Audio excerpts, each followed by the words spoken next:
Baik, selamat malam adik-adik mahasiswa semuanya. Jadi untuk pertemuan kali ini, pertemuan kelima mata kuliah teknik penulisan dan presentasi, kita akan belajar melalui video materi.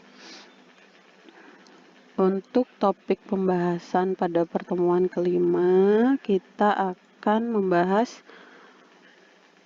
4 topik besar. Jadi yang pertama adalah pengertian hipotesis, kemudian yang kedua adalah hubungan antar variabel, yang ketiga adalah jenis-jenis hipotesis, kemudian yang keempat adalah penelitian tanpa hipotesis. Jadi ini sempat disinggung sedikit ya di pertemuan minggu lalu. Jadi kuliah kita itu adalah kuliah keterkaitan. Jadi jangan sampai kalian tidak menyimak salah satu dari topik pembahasan kita di kuliah gitu ya, agar tidak gap nanti untuk pemahamannya. Yang pertama adalah pengertian hipotesis. Nah, dari minggu lalu, kok kemarin sih, dari minggu lalu kalian kan pasti dengar hipotesis gitu kan. Apa sih sebenarnya hipotesis?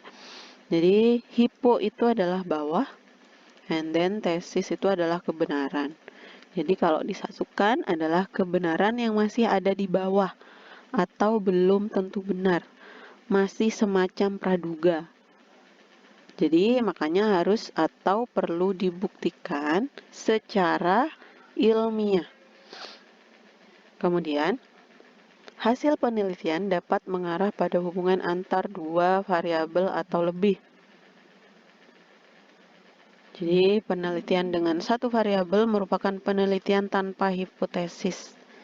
Nah, di sini ada yang namanya Sevilla dan kawan-kawan menjelaskan bahwa hipotesis itu adalah yang pertama, menjelaskan sementara tentang suatu tingkah laku, gejala-gejala atau kejadian tertentu yang akan terjadi. Yang kedua adalah harapan yang akan dinyatakan, tujuan oleh peneliti mengenai hubungan antar variabel-variabel pada penelitian atau pada masalah penelitian. Kemudian yang ketiga adalah pernyataan yang dapat diuji mengenai hubungan potensial antara dua atau lebih variabel. Oke. Kemudian untuk karakteristik hipotesis yang baik adalah yang pertama adalah harus dapat diteliti. Kemudian yang kedua, menunjukkan hubungan antara variabel-variabel tentu. Kemudian yang ketiga adalah harus dapat diuji dan harus mengikuti temuan terdahulu. Nah, ini berkaitan dengan pertemuan kita minggu lalu, berarti tinjauan pustaka, tinjauan kepustakaan itu sangat penting di sini. Kemudian fungsinya apa? Fungsi dari hipotesis adalah membimbing pikiran peneliti dalam memulai penelitian. Jadi kalau sudah ada rumusan, ada tinjauan pustaka, kemudian ada hipotesisnya, pasti alurnya akan terstruktur nanti. Oke. Kemudian fungsi hipotesis menentukan tahapan atau prosedur penelitian. Betul. Nanti ini akan menjadi landasan pada metode penelitian. Kemudian membantu menetapkan format dalam menyajikan, menganalisis, dan menafsirkan data hasil penelitian. And then di sini ada tambahan bahwa hipotesis ilmiah itu mengandung kebenaran yang konstruktif atau kebenaran logikanya ada. Jadi masuk logika dan konstruktifnya itu dapat untuk hipotesis ilmiah, untuk pengertiannya. Jadi hipotesis ini dapat timbul pada mulanya berupa hipotesis intuitif, jadi yang ada di pemikiran aja tanpa dukungan kepustakaan. Yang kalau sudah mendapat dukungan teori atau konsep atau temuan akan menjadi suatu hipotesis ilmiah. Jadi sebenarnya seperti yang sudah kita lakukan, misalnya masalahnya sampah. Nanti tinjauan pustakanya coba sampahnya dipilah gitu ya. Coba sampahnya dipilah. Hipotesis awalnya pasti kalau dipilah sepertinya nanti akan berkurang deh sampah yang berserakan begitu ya kan. Kemudian pengolahannya bakalan lebih gampang seperti itu kan untuk hipotesis intuitifnya. Nah, nanti dari hipotesis intuitif itu kalau sudah ada teori pendukung, oh ternyata kalau dipilah itu butuh sosialisasi lagi ke masyarakat, kemudian perlu adanya tampungan sampah misalnya yang biasanya 1 menjadi 3 misalnya seperti itu. Oh perlu dana dan lain-lain. Nah itu baru nanti hasilnya bakal menjadi hipotesis ilmiah. Karena sudah ada pendukung teori-teori atau temuan terdahulu. Kemudian dalam suatu penelitian dikemukakan satu atau lebih hipotesis tergantung luas atau tidaknya masalah yang diteliti. Yang terpenting dalam mengemukakan hipotesis dijelaskan alasannya. Alasan memilih hipotesis itu apa, dasarnya apa, itu harus ada dan jelas. Nah, hipotesis ini biasanya berkaitan dengan variabel-variabel yang telah diidentifikasi. Dalam penelitian dasar yang deskriptif dan observatif, biasanya tidak dikemukakan hipotesis. Ini juga disinggung pada pertemuan minggu lalu ya. Penelitian yang deskriptif itu biasanya tidak dikemukakan hipotesis, tetapi memusatkan perhatian pada penyusunan kerangka yang sistematis. Kemudian yang selanjutnya kita akan bahas tentang hubungan antar variabel. Jadi misalnya nih ada beberapa di sini dan contohnya. Misalnya yang pertama hubungan sejajar tidak timbal balik. Tidak ada sebab akibat ya. Jadi hubungan antara kemampuan mahasiswa terhadap mata kuliah matematika dan fisika. Kemampuan mahasiswa terhadap mata kuliah matematika dan fisika. Nah, hubungan sejajar timbal balik ada sebab akibatnya, hubungan antara kekayaan dan kelancaran usaha. Jadi ada timbal balik antara kekayaan dan kelancaran usaha. Misalnya, oh ternyata lebih kaya, kalau lebih kaya usahanya lebih meningkat, misalnya seperti itu. Sejajar dan ada timbal balik. Kemudian yang ketiga adalah hubungan sebab akibat tidak timbal balik. Jadi saling berkaitan tapi tidak timbal balik. Misalnya hubungan antara pembukaan hutan dan banjir. Kalau tidak ada hutan, hutannya gundul, pasti banjir gitu lah. Itu adalah sebab akibat. Tidak timbal balik itu misalnya tidak ada banjir, ada hutan, kan tidak mungkin. Tidak timbal balik. Kemudian pembukaan hutan merupakan variabel bebas, independent variable, and banjir merupakan variabel terikat, dependent variable.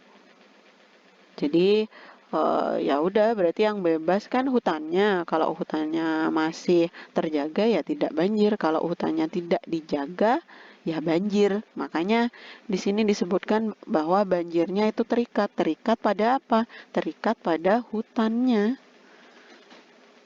Oke, variabel bebas tuh yang bisa berubah-ubah. Kemudian hubungan antar variabel bebas dan variabel terikat dinyatakan sebagai hubungan pengaruh atau sebab akibat. Ada beberapa jenis hipotesis, jadi terdapat 3 jenis hipotesis untuk 2 variabel. Pertama, hipotesis tentang hubungan 2 variabel sejajar. hipotesis tentang hubungan dua variabel sebab akibat timbal balik atau hipotesis saling berpengaruh seperti tadi. Kemudian yang ketiga adalah hipotesis tentang hubungan dua variabel sebab akibat tidak timbal balik atau hipotesis pengaruh. Kalau ini saling pengaruh, kalau ini pengaruh aja karena tidak ada timbal balik. Kemudian kalau ditinjau dari operasi rumusan ketiga hubungan di atas, ada dua rumusan hipotesis, ada yang nol, kemudian hipotesis alternatif atau kinerja. Selanjutnya adalah jika ditinjau dari lingkupnya. Jadi ada mayor dan minor. Pasti dari sini masih bingung ya. Kita akan lihat seperti apa contohnya. Nah, ini untuk hipotesis nol. Untuk hipotesis nol itu menyatakan ketidakadanya hubungan antar variabel. Misalnya, tidak ada hubungan antara kemampuan mahasiswa terhadap mata kuliah matematika dengan mata kuliah fisika. Tidak ada hubungannya.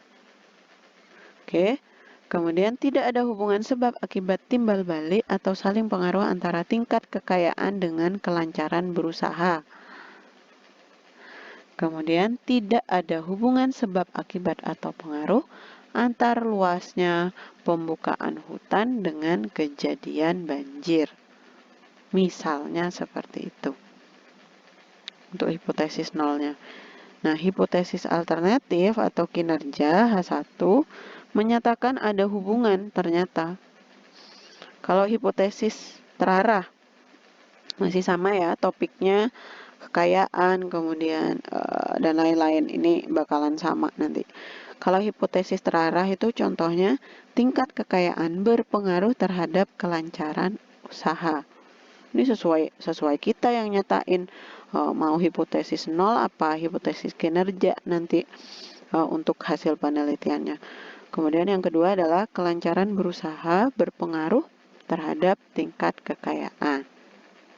Ini timbal balik ya, bisa dibolak-balik dia. Kemudian hipotesis tidak terarah, contohnya ada pengaruh tingkat kekayaan terhadap keberhasilan berusaha. Ada pengaruh keberhasilan berusaha terhadap tingkat kekayaan, tidak terarah. Ada pengaruhnya itu pengaruh yang mana gitu loh. Tapi kalau di sini sudah jelas bahwa tingkat kekayaan berpengaruh terhadap kelancaran usaha. Jadi apa yang berpengaruh kelancaran usaha? Ya tingkat kekayaan. Tapi kalau yang ini tidak terarah, ada pengaruh. Ada pengaruhnya itu bagian mananya. Seperti itu ya. Kemudian ada hipotesis mayor dan hipotesis minor. Kalau mayor itu mengenai kaitan keseluruhan variabel dan seluruh subjek penelitian. Jadi banyaknya fraksi, misalnya contoh, banyaknya fraksi sedimen berpengaruh terhadap laju sedimentasi. Ada dua variabel, fraksi sedimen terhadap laju sedimen. Laju sedimentasi dipengaruhi jumlah curah hujan, diameter sedimen, kecepatan arus, pasang surut, lebih dari dua variabel. Oke. Keseluruhan variabel. Nah, kalau minor mengenai kaitannya sebagian dari variabel, misalnya banyaknya fraksi halus, silt and clay berpengaruh terhadap laju sedimentasi. Fraksi halus, dua variabel. Laju sedimentasi dipengaruhi oleh jumlah curah hujan, diameter sedimen, dan arus pasang surut. Jumlah curah hujan, diameter sedimen, dan jumlah pasang surut lebih dari dua variabel. Minor, nggak semuanya. Kalau ini mah semuanya, ada kecepatan arus dan lain-lain. Kemudian dijelaskan di sini ada penelitian tanpa hipotesis. Jadi dalam beberapa bidang teknik penelitian tidak harus menghubungkan dua atau lebih variabel. Jadi tergantung penelitiannya ya. Tetapi dapat menciptakan, meningkatkan, atau memverifikasi, atau validasi alat, atau menemukan kelemahan alat, baik perangkat lunak maupun perangkat keras. Kemudian penelitian tanpa hipotesis itu ada deskriptif, historis, sejarah, filosofis, pelacakan, evaluasi, kemudian tindakan atau action research. Baik, untuk pertemuan kali ini, pertemuan kelima ya. Jadi ada sedikit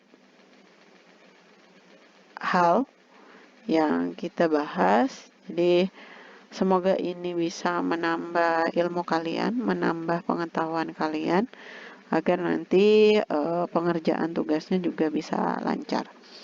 Seperti biasa, untuk pertanyaan bisa di WA Group, GCR, ataupun nanti di komentar video materi ini. Terima kasih untuk atensinya, terima kasih untuk waktunya. Selamat malam, sampai jumpa minggu depan.